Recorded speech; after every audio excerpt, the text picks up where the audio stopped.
minsan may leader na may tapang at puso. Si Tatay Digong para sa Pilipino, tinindigan ang tama, nilaban ang mali. Ngunit siya ngayon tila nakapiit sa dilim. Habang ang bansa'y lumulubog sa baha, sa kasinungalingan at pangungurakot ng iba, ang mga traidor malay at nakatawa. Ang tapat na puso ang siyang nagdurusa. Bilang ko si tatay, ngunit tayo rin gapos ng sistema, walang damdamin. Buwis ng mahirap, ibinulsa ng may salarin. Ang bayan ng tunay na nakakadena rin. Kahit siya'y ikinulong ng kapwa't batas, ang tapang niya'y apoy na di kailanman magwawakas.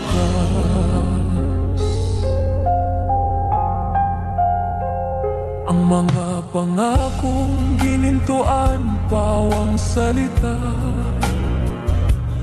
Ang masa'y ginagawang laruan sa politika.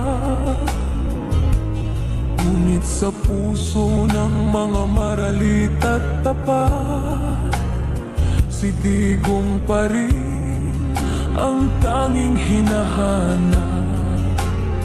Sabi nila justisya, pero para kanino? Bakit ang matuwid ang laging ginugupo? Siya ang sakripisyong tupa ng ating lahi upang muling magising ang ating pagkapiit.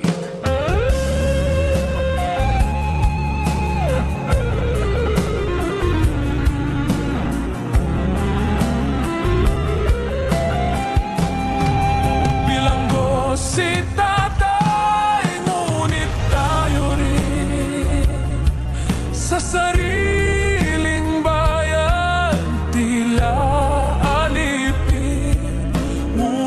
sa bawat pusong di sumusuko. Naroon pa rin ang kanyang sigla't sigaw ng totoo.